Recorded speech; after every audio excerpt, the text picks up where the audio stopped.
Welcome to Curator's Corner, Sleeper Agent with Ann Hagedorn. I'm Amanda Olkey, Director of Adult Education here in Washington, D.C. at the International Spy Museum. Really glad that you are here with us today. Spy Museum historian and curator Andrew Hammond will be talking with Ann about her new book, Sleeper Agent, The Atomic Spy in America Who Got Away. Pretty awesome book. And Andrew was excited to ask her questions about George Koval, the spy in the name. Ann is a former staff writer for the Wall Street Journal and special projects editor at the New York Daily News. She's an award-winning author of 5 previous nonfiction books, including Beyond the River and Savage Peace. She has taught writing at Columbia University, Northwestern, Xavier University, and Miami University.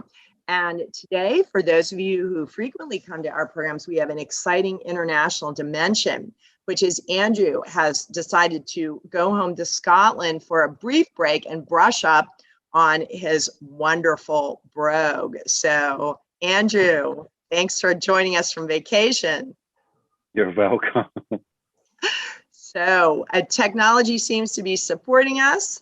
And so, Ann will be doing a brief presentation on George Koval, and then Andrew is going to ask her some expert questions, and then we are going to turn to your questions from the audience. So without further ado, I am going to disappear and hand this over to Ann.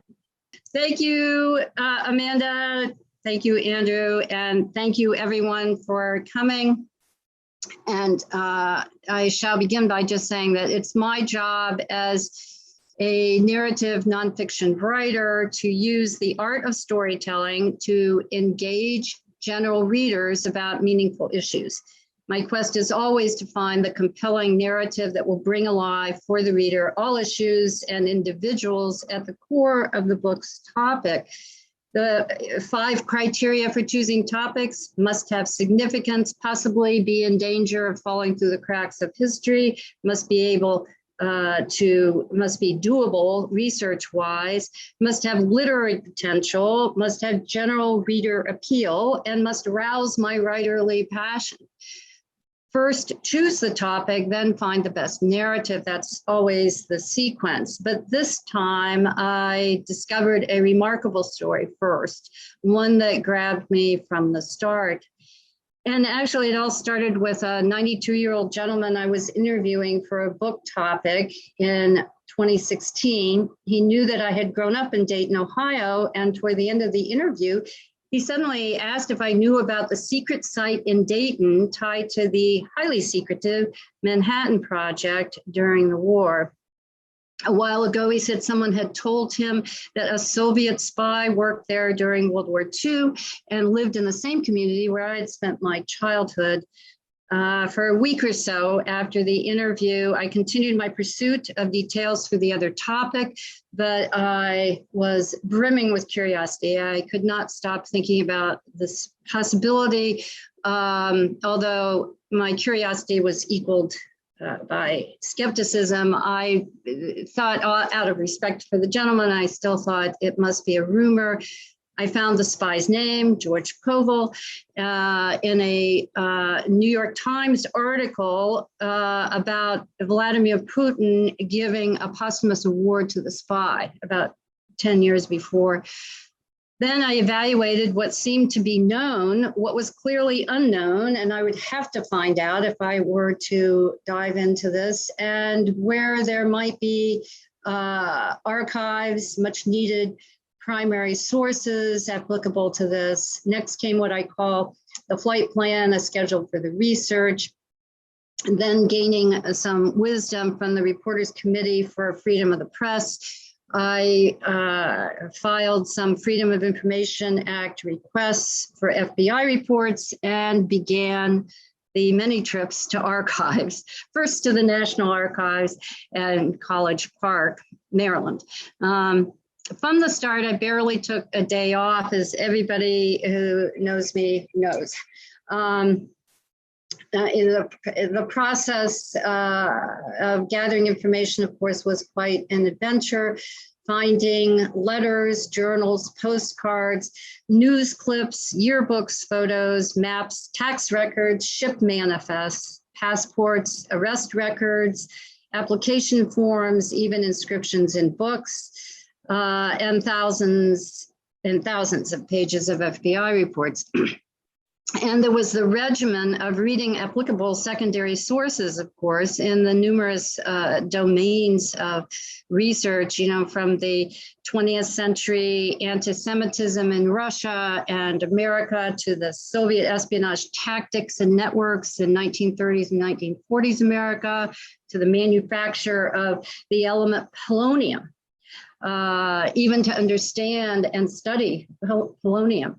And among many others, the timelines of the making of the atomic bombs in both the United States and the Soviet Union, all in the pursuit of putting together the pieces of the life of a Soviet military intelligence officer who, as a US Army corporal, had full security clearance in America's top secret World War II project to build the first atomic bomb. So the who and the when were doable on the long must-do list of challenges. I was confident about that. But for the book to be a true biography, the why, the what, and the how had to be uncovered. Indeed, Sleeper Agent is a biography of a Soviet spy, born and raised in Iowa and known for charming everyone he met. He loved baseball, was a skilled shortstop, and could reel off the history and stats of every big league pitcher. He played bridge. He was a fan of Walt Whitman and Longfellow. He could recite them, actually, poems from several American poets, and was, by several accounts, quite the ladies' man. He obviously blended well into the American culture. All the while, he was sending atomic secrets to Moscow to help speed up the creation of their own atomic bomb. Among the most obvious and fascinating details is perhaps what's in the subtitle, the fact that he was never caught. Like all spy stories, the book gives readers the expected intrigue of some espionage details. There are many code names, the various cover shops in Manhattan, the apartments in the Bronx, where the handler and Cavall lived, and the handler himself and his suspicious routines. I had quite an adventure finding the addresses of the cover shops and then visiting the premises, even interviewing current owners about the history of those former cover shops and measuring distances. For example, from the main cover shop on West 23rd Street in Manhattan to the Flatiron Building, where meetings had taken place with Cavall's handler. It took 7 minutes, by the way. But the book goes beyond that. For the biography, delves into the psychology of the spy, showing the hopes, fears, and beliefs that spurred his decisions and accomplishments. Everyone's life must have meaning, and I wanted to unveil the people and events that shaped the meaning in Cavall's, to immerse the reader into the historical context in which the spy functioned, to basically deepen the themes and significance of a typical spy story and weave in what I call the human constants, speak to the human condition. It's like in the first paragraph of the book. Sometimes the clues that should have been warnings are lost in a blur, only to be seen in hindsight. Caught in the need to move ahead, most people rush like speeding trains past the truths and half-truths tucked into the terrain they thought they knew. And so it would be for a man and a woman one evening in 1948 at New York City's Grand Central Palace, each soon to learn the timeless cost of missing clues. By the way, I always write the first paragraph, sometimes the prologue, and first chapters in the New York Public Library reading room. It's a tradition.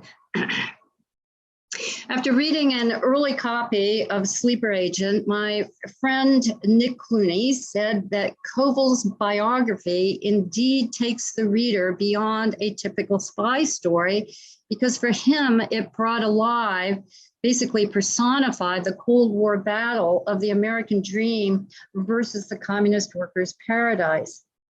And one of the Russian scholars knowledgeable about Koval wrote to me just a few days ago saying, quote, George Koval's life journey through the 20th century's American and Russian destinies and his work as an intelligence agent had such an impact on world history that his personality and his fate will long be the subject of study in both Russia and the United States, unquote. Koval's story also shows the expertise and determination of Russian military intelligence and how we've often underestimated Russian capabilities in technology and science in general. As former Defense Secretary and CIA Chief James Schlesinger said at the time of the discovery of bugs in the structure of the US Embassy in Moscow, I think it must have been in 1985, in his testimony, he said, quote, the culprit is American complacency, the tendency to assume that the Russians are technically inferior to us, unquote. He also, by the way, called the embassy, quote, the best bugged building ever built, unquote. The book also exposes the backlash of bigotry, the persistence of prejudice throughout history, basically the human cost of oppression. Though his self-designed tapestry of lies and half-truths depicts a true traitor, Koval was also a dedicated scientist, and he was a resilient survivor of anti-Semitism in both Russia and America, someone who knew the human cost of oppression. An important point to make here is that this is also a spy story that totally transcends the debates about the scale of Soviet espionage in wartime America and turns the reader's attention to the fact that scapegoating, opportunism, and bigotry blurred the vision of all that was happening, what was truly happening regarding the Soviet spy networks. For example, J. Edgar Hoover thought that all members of the Communist Party USA had to be spies. But look at Koval. He played bridge. He belonged to a bowling league, not the Communist Party USA. And he mingled with his scientific peers in an electrical engineering honorary fraternity, not with his quote unquote fellow travelers, as his espionage peers were called. He simply blended in. The book answers long lingering questions about Koval's life. It brings to light many new details. It reveals why he was undetected, and it shows there were no coincidences. As a source of mine years ago, when I was at the Wall Street Journal, a former prosecutor in New York actually told me, when I asked him about what the best ways to investigate are, he said, use timelines and chronologies and never accept coincidences. One good example of that here, it was Koval's enrollment at Columbia University shortly after he returned to America as a Red Army trained spy. That fact was simply a line in one of the FBI files, a line without any context. He got a B, by the way, in the course. That was also in the FBI file.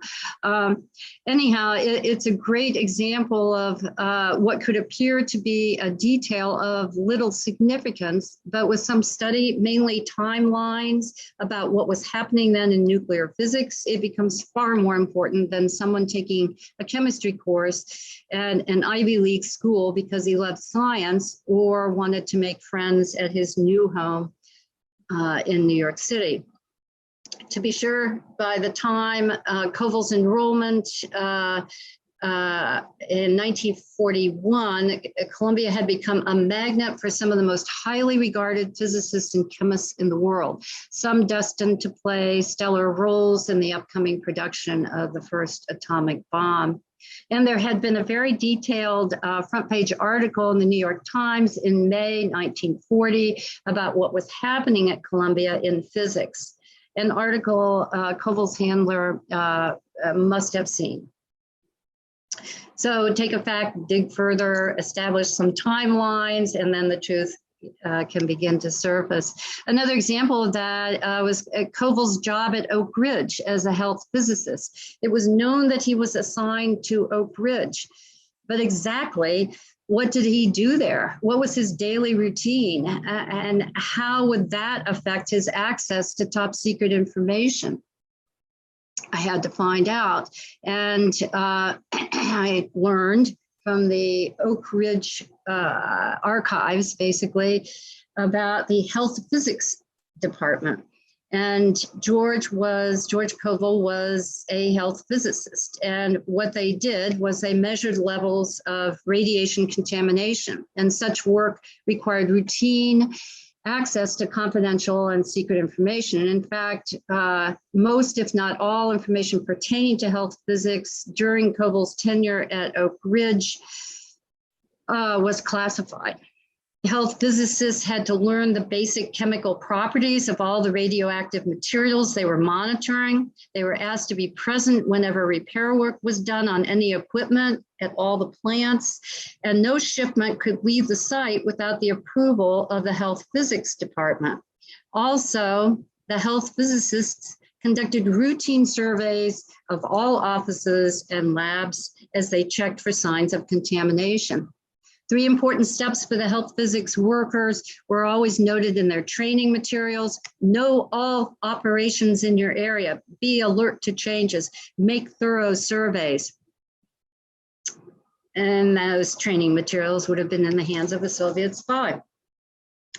Finding such details are what I call the aha moments. And there were numerous moments, numerous examples of them in the process of piecing together Koval's life, of course. At the National Archives, I actually shouted aha at one point when I discovered a very helpful 250-page file. If the archivist is in the audience today, I'm sure she remembers that. And I must have been humming ahas when I walked the streets of Manhattan and the Bronx to map out where Koval and his fellow travelers had worked and lived. I could go on, of course, but I must close today with the promised 20 minutes.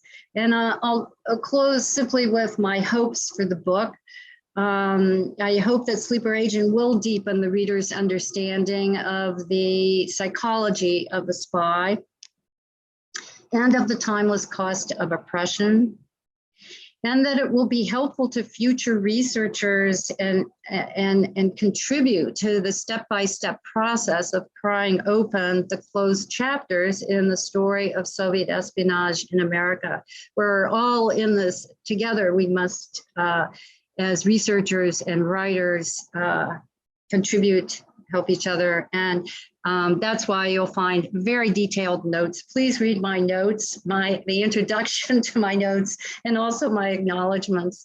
So I think that's all for today. And thank you very much.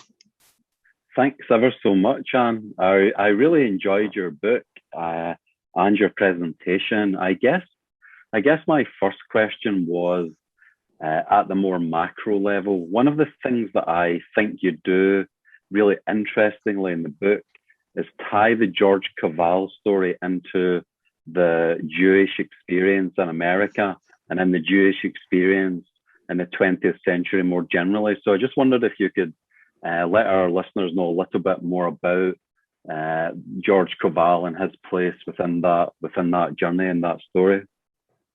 Yes, well, that, of course, is one of the underlying themes interwoven throughout. I mean, even the beginning of the part 3 points out, I could redo that, but he just, his life from the moment he was born all the way through, he was facing anti-Semitism. I did extensive research at the Center for Jewish History on West 16th Street in New York, and learned many new things. For example, the Galveston movement, which is utterly fascinating, that there was an Ellis Island of the West.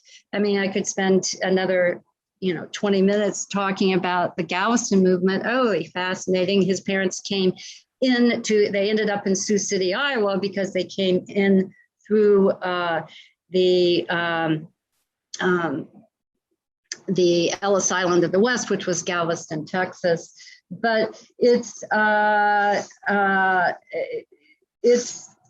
interweaving narrative that a sub-narrative, subtext that runs through his story, and there are many surprises in it. I don't want to give a lot away. I will read you this. I just found it, the first paragraph of part 3, when he returns, when he escapes in 1948, right, October 1948, and he returns to the Soviet Union. And I wrote this, which I think maybe is, kind of in answer to your question. For 8 years, George Abramovich Koval had lived in a mire of lies about his past, his family, his work, and after escaping from the stresses of such artifice, he may have hoped for a new start.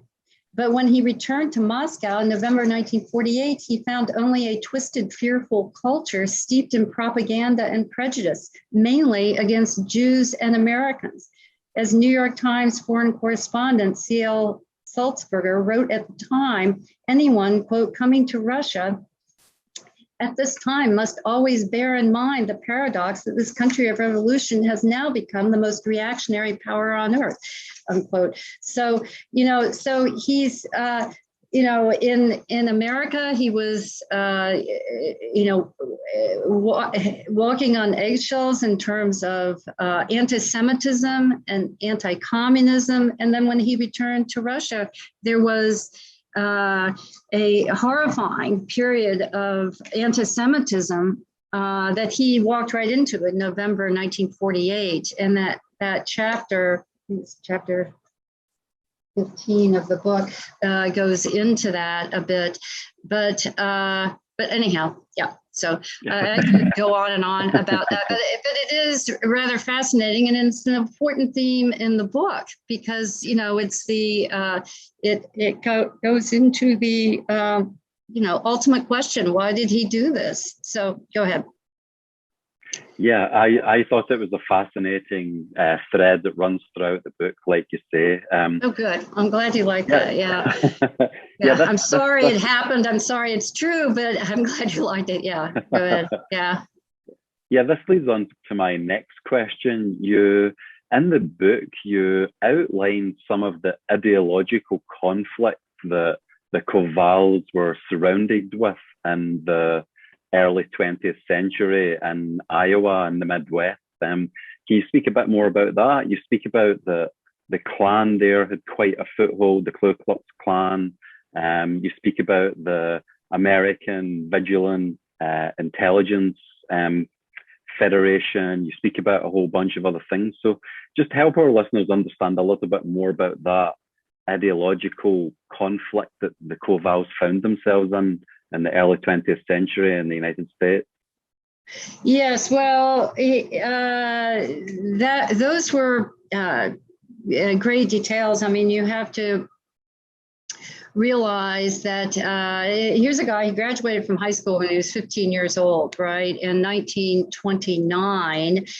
And he immediately went to the University of Iowa to study engineering, and he got very involved in, at that point, I think he was chosen to be the representative of the state of Iowa for the Young Communists organization. He went to a Chicago convention This is also part of what's fascinating about his not being detected. I mean, in this day and age, these things would have been detected because there was a record of his representing the Young Communist League in Chicago, 1930.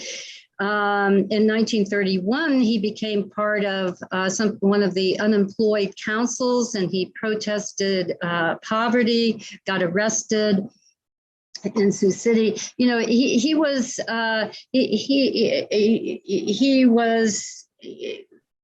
following the ideology that his parents had taught him. His parents had witnessed pogroms in the early part of the 20th century, 1905 and 1906. They had come to this country in 1910. Got married in 1911, the Russian Revolution, 1917. I mean, in the book, I sort of show the timeline of his childhood. So, I mean, here was a kid who was on the debate team in the National Honor Society, beloved by classmates, but at the same time, there was always this reel of politics and prejudice, in his life. And in the book, I show the rise again of the Ku Klux Klan in the 1920s. It was called, I think, the Great Plains. There's a name for it, but it was in the Great Plains, and Iowa was one of the states included. And so there were parades, of the Klan, and the Klan was anti-Catholic, anti-Semitic, anti-Black, so he was surrounded by that growing up. And then, then he and his family returned to Russia in 1932 because they believe that communism is the only ism that will end world oppression. So, they didn't believe, I assume they didn't believe anymore that capitalism was the key. I mean, it was just like what I said in my talk. It's what Nick Clooney pointed out, which I thought was really brilliant, that George's life represented this sort of tug of war between the American dream and the workers' paradise. But ideologically, you can understand that. Of course, why he was recruited in 1939 by Red Army intelligence, and whether or not he knew what was Stalin was doing. That's if I could interview George. I mean, it's too bad we can't have him on the show. That would have been one of the questions I would have asked him, of course. Did he still believe in those ideals when he went into his Red Army military training to be a spy, to return to his nation of birth and betray it? Go ahead. And I was wondering as well, Anne, can you've looked at this issue as close as anybody recently. Help us understand, how did George Koval do this? What was the psychological reasoning there? Like, how did he make sense of this?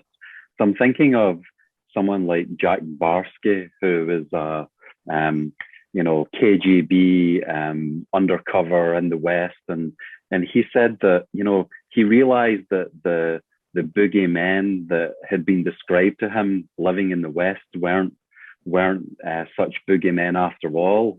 So how did George Koval make sense of all of this? He grew up in the Midwest. He loved baseball. He, in many ways, was an all-American boy. So how did he make this all fit together in his head? Have you any thoughts?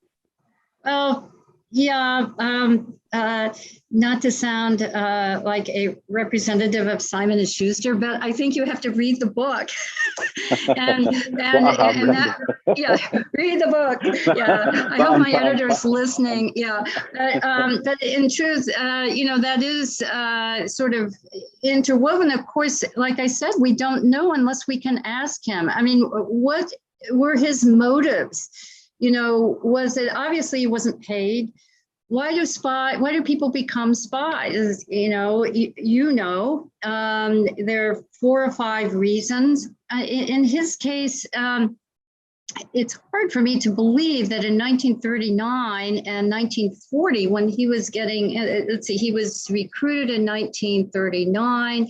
He went through his training in 1940. He came back to the United States in the autumn of 1940. So,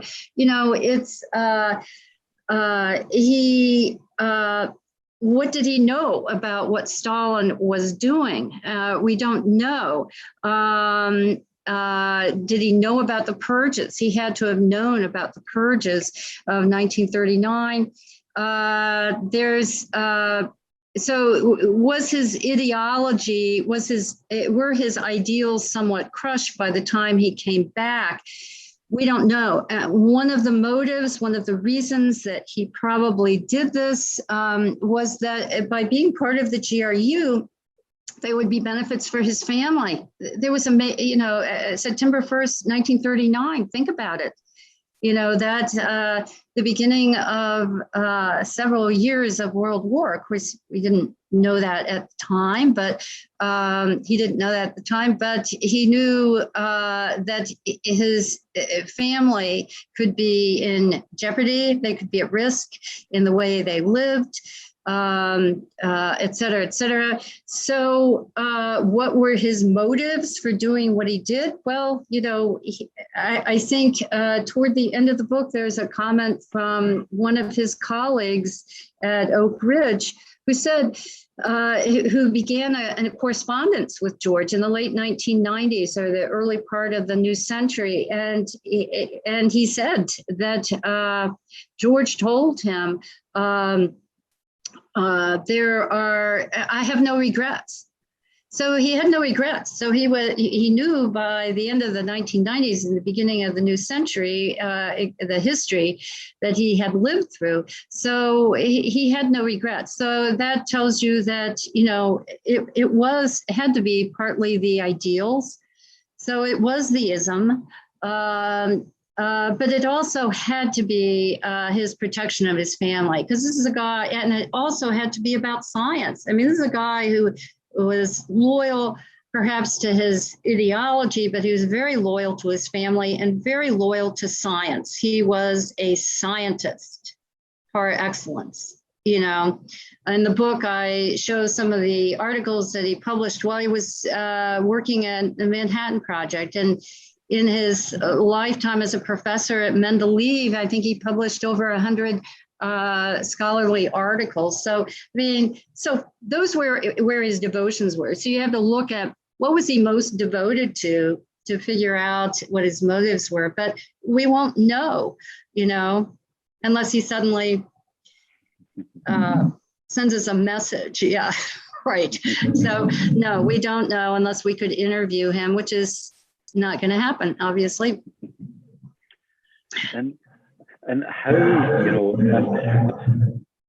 just to go back to some of your points, obviously, I've read the book and I recommend our listeners to buy the book from the Spy Museum store. I'm just trying to give them some tasters so that they want to consume the whole course.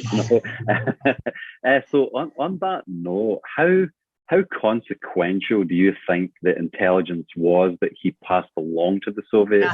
Excellent question. Some people say that, this sped up their nuclear program by several years. I've even heard someone say that George Koval basically handed the Soviets the bomb, but other people think it's not quite as clear cut as that. So what's your take on it? How consequential was the information that he passed on? Well, what's in the book is exactly what can be proven and no more. We don't know beyond the reports in the book. We do know that he passed on some, very importantly, the information about polonium, the fuel and how to manufacture polonium. And, I could get into an hour lecture about polonium, having spent much time studying it. But, you know, so you have the details about polonium.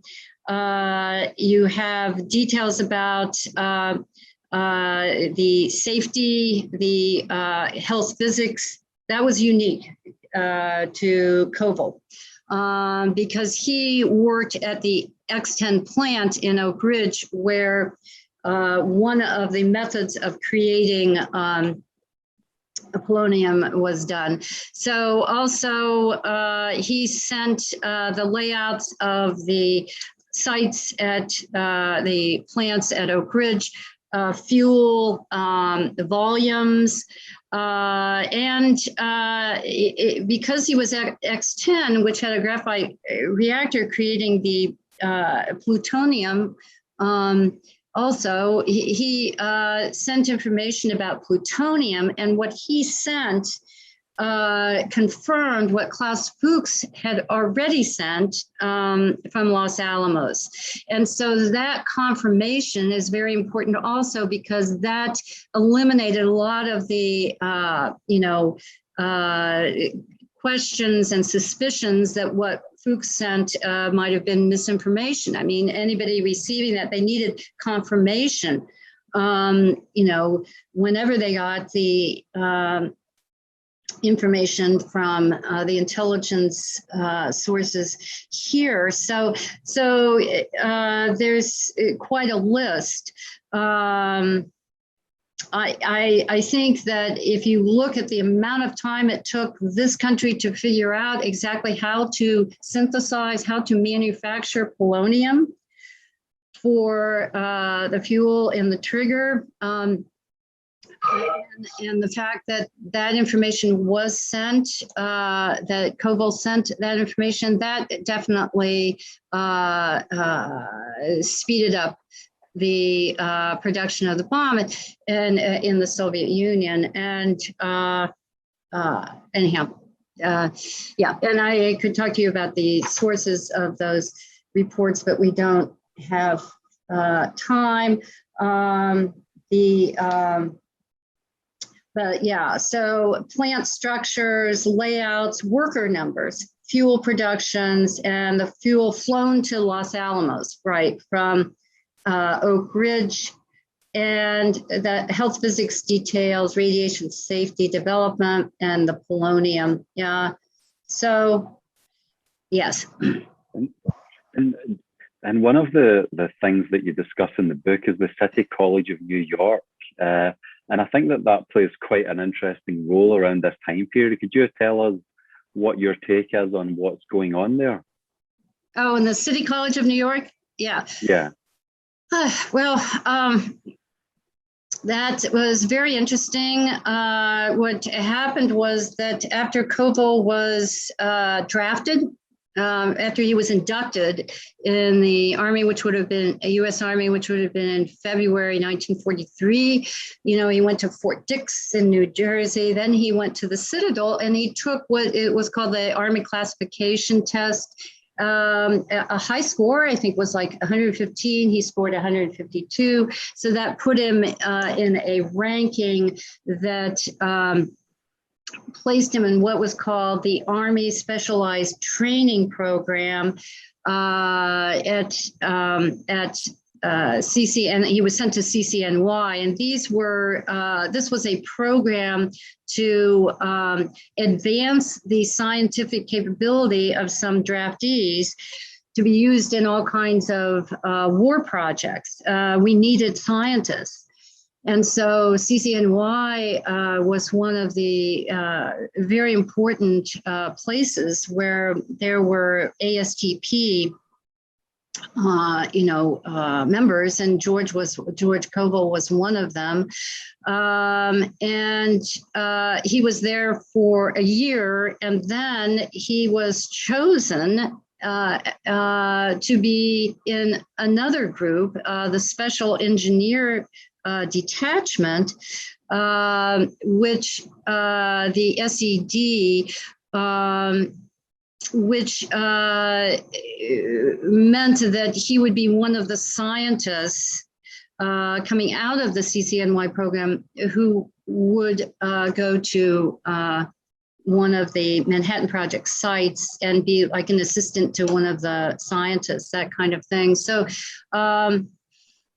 so CCNY was a very, very interesting place. It always has been. Good school, interesting place, but you'd have to read it. After the war, then he returns and he gets his degree at CCNY. He completes his studies. And so, and he meets fascinating people while he's there, some of whom were connected with the Manhattan Project. So, yeah, it's another one of those questions I must answer by saying, read the book. But yeah, but anyhow, CCNY does play a role in here, and a very, very interesting role. And there were some quite dynamic people there, including a man who's still alive now, 98-year-old Dwayne Weiss, whom I interviewed. He was a classmate of Caval's at CCNY, and then he was a colleague at Oak Ridge. So very interesting, yeah. And a lot of people that were involved in espionage were there, but we can come on to that in the after chat. So I'm going to hand over to Amanda now, because I believe we have a lot of questions coming through. So I'm just going to close out by saying it's quite interesting that Cavall left the United States to go back to the Soviet Union on a ship called the SS America, Right. Which is interesting. Anyway, over to Amanda. Oh my gosh. Yeah, thank you for picking up on that, Andrew. I almost didn't include that in the book. Did I keep the details about how the wood came from Oregon and the paintings from New York and all that? Yeah, it was very much the symbol of America. So I'm glad I kept it in. Thanks. Those are those things where, you know, fact really trounces fiction. You know, if you made it up, no one would believe it, but it's what happened. Yeah. So here's a question that I myself wondered from one of our frequent and fabulous guests, who wants to know, did you ever, in researching this and writing it, actually get a sense of personal aggravation with him for betraying his birth country?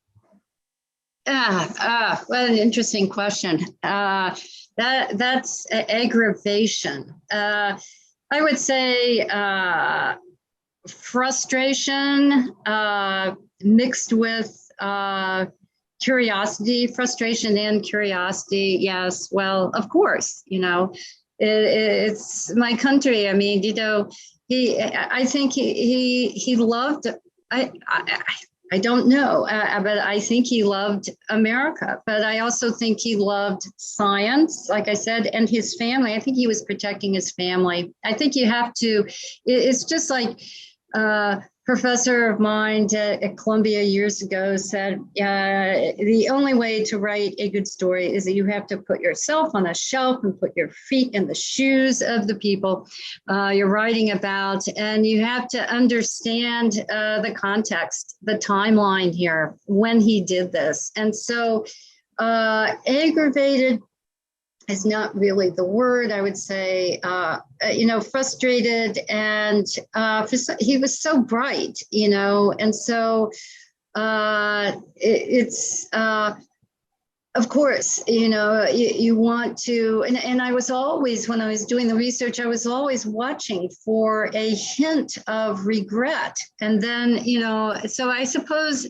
when I probably hit the frustration moment, or as you say, maybe aggravation, it would have been when I found out that he said wrote to Arnold Kramish that he had no regrets.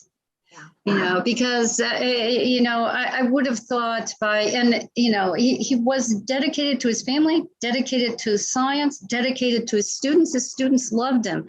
But he knew by the early part of the new century what was happening when he did that. And so I suppose my aggravation would be surrounded with the fact that after many years, he had no regrets.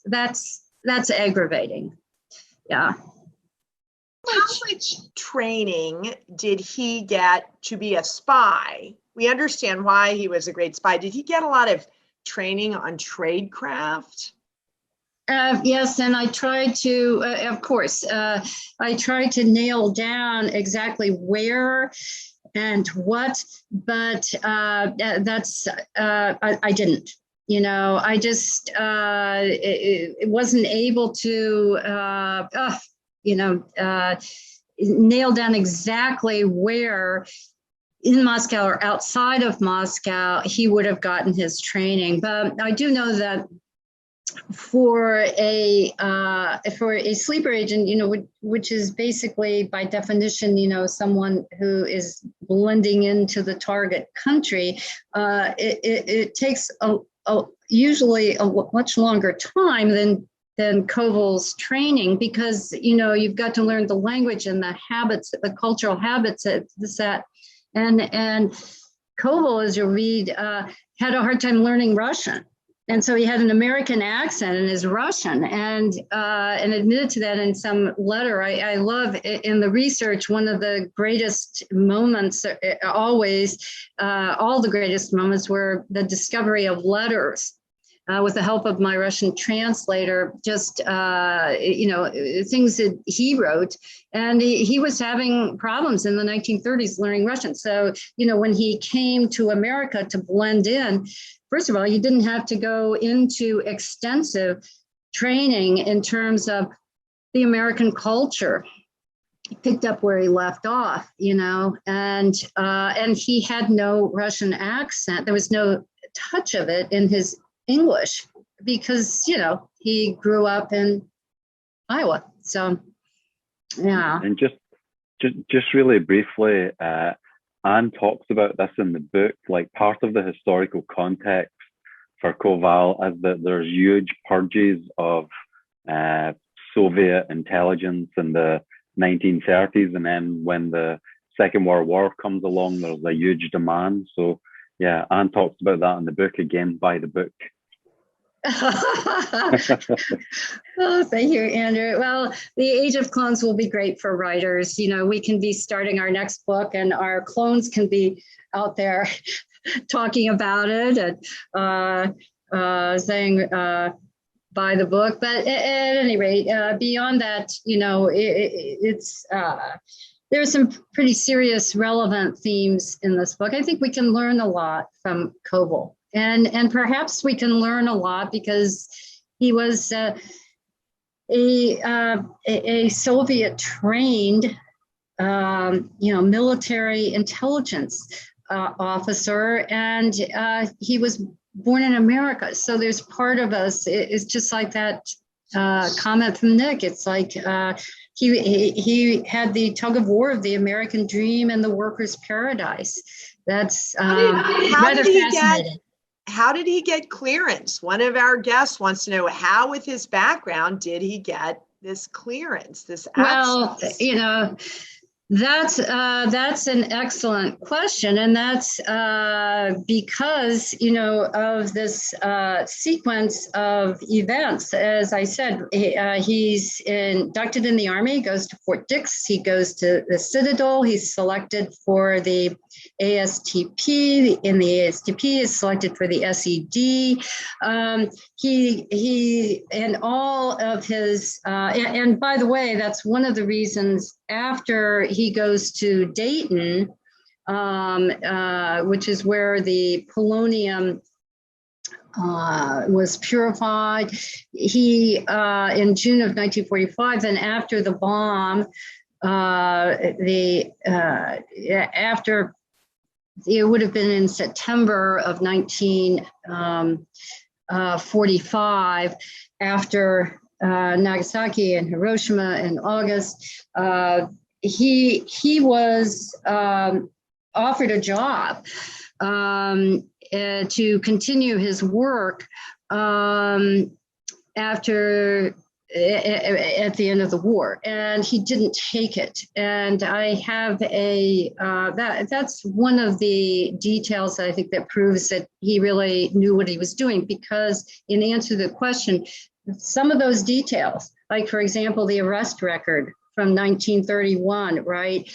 The record of his, I traced where the record of his attendance at the Young Communist League event in Chicago in 1930. Those could have been found. He knew there were all kinds of details that had not been discovered in his gaining security as a much needed scientist in the Manhattan Project. So, he was needed. We were looking for Nazi spies. He was a star in everything he did. He was excellent. So why would there be more digging? However, when he lost his cover in the US Army and, demobilized in February 1946, then he knew he was in danger. And if it had happened now, we have computers. Wouldn't happen now. It's a different story now. Yeah. I think there was a tiny question that I think you answered in the midst of that, because someone just wanted to know, when was he in Dayton? Because you kicked it off saying there was a spy in Dayton. I think you touched on that just now. June 27th, 1945 until the closing weeks of January 1946. That's what I can tell you exactly when he got there, exactly when he left. I mean, he was back in New York. He was back in the Bronx by February 1946. So the Bronx comes up. One of our guests wants to know, was the Russian complex of embassy officials active in Riverdale during this time, the time period that Cavall resided in the Bronx? Oh, good question. And I don't know. I don't know. I don't know about Riverdale. I mean, I know a lot about the consulate on East 60th Street, which was utterly fascinating because the vice consul, Pavel Mikhailov, worked with Koval's handler. It's probably through the consulate on East 60th Street that his information was sent to Moscow. But Riverdale, no, I don't know about that. That's fascinating. Well, yeah, this is what I said. This is my hope. Future researchers. We're all in this together. Well, the same attendee had another very interesting question, touching on his time at the University of Iowa. Right. And so this. Alan said that he believes that's one of the first universities to be involved in computer technology. Interesting. Yeah, and he wondered, did any of the studies from the classes he took, there provide insight into his scientific journey? And, was there anything interesting in that time at the University of Iowa? Very interesting question. I do have the list of the courses he took when he was there, and I didn't include them in the book because too much detail, didn't want to load it with too much detail. And quite frankly, I can't remember what the courses were. Sorry about that. But yeah, University of Iowa, fabulously interesting place. One of the best writing programs in the country. Yeah. But yeah. These questions are so intense and good. And here's a really great clarifying question. Was he a Soviet penetration or was he a GRU military officer? Oh, he was a GRU, Red Army trained military intelligence officer. Yeah. So that was just a very, very excellent, That's somebody clear. Really knows their history there. Yeah. Well, wait for good. this Excellent. one. Yeah. During his life back in the USSR after 1948, did he ever revisit the Jewish autonomous region of Birobizan? I'm sure I butchered that. Forgive me. Where he and his parents initially immigrated to in 1932. Well, I can't tell you that I have the proof of that, but I'm sure he did because his parents were still there. They died there, and both of one in the 1950s. I think his mother died in the 1950s, and his father in the early 1960s, perhaps. But yes, and they lived out their lives there, his parents. So I do believe that one of his brothers was killed during the war in 1943, sadly. And but I think the rest of his family continued living in Birobazan, which you pronounced perfectly. Yeah. Yeah. Well, I want to know if this has led you to your next book. You may not want to tell us what it's about, but I am wondering, and all this talk about polonium is always very interesting to me in more current times. And I just was curious if this has sent you in any new research directions and for your clone to work on. Well, my clone, yeah. There are two. It's interesting you should ask that, because when at the very beginning of my talk, when I was describing, the process of finding the topics, I'm exactly where I was in 2016, in the sense that I have two topics, and one is a very important issue, and I can't really find a great story, a thread to bring alive that issue. And the other one is just a fabulous story that actually Arthur Schlesinger told me, hinted at this, where he told me a few details at lunch one day in 2005. And I wrote it in a journal. And I think I wasn't ready for it yet, and I think I am now. And it's a fabulous story, and I kind of think that it came up in a conversation. He said, you might want to pursue this, and X, Y, and Z. And, sometimes we have to develop our skills to a particular level before we're ready to see the greatness of a story, and sometimes able to pursue it. So I think I'll probably go the story route. And I'm sorry, Arthur has passed away. I think he'd be happy to know this. But anyhow, I'm sending the clone out to do a little work on that soon. But anyhow, thanks for asking. Yeah, because going the story route instead of constant searching for the narrative to bring alive a particular issue, the significance of a story will surface, which my editor kept telling me would happen with the Koval story. The deeper you go, the more significance you'll see, of course. And I was fascinated by the story, so I had to follow it, as far as I could. Before I wrap this up, do you have any final thoughts before I close shop? No, I think Anne has done a very good job. Thanks, Andrew. So have you. Yeah.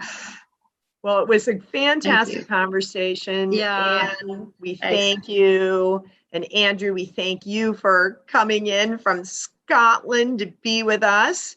And we are going to make him do it again later this week. Our next free program is Thursday evening at 5:30. It's a happy hour with Mark Polymeropoulos, who is a spy that can tell us about what he did. We don't have to wish we could interview him after he's long gone. We can interview him now.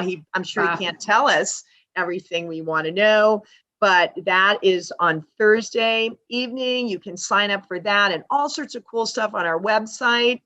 And if you are appreciating what we do, you are always free to donate to the Spy Museum. It helps us do these programs and talk to really cool people like Ann and make Andrew work on his vacation. So thank you, Andrew. Thanks everyone for being here. Yeah. Bye, everybody. Thank you, Amanda. Thank you all. Bye. Thank you. Bye. Bye.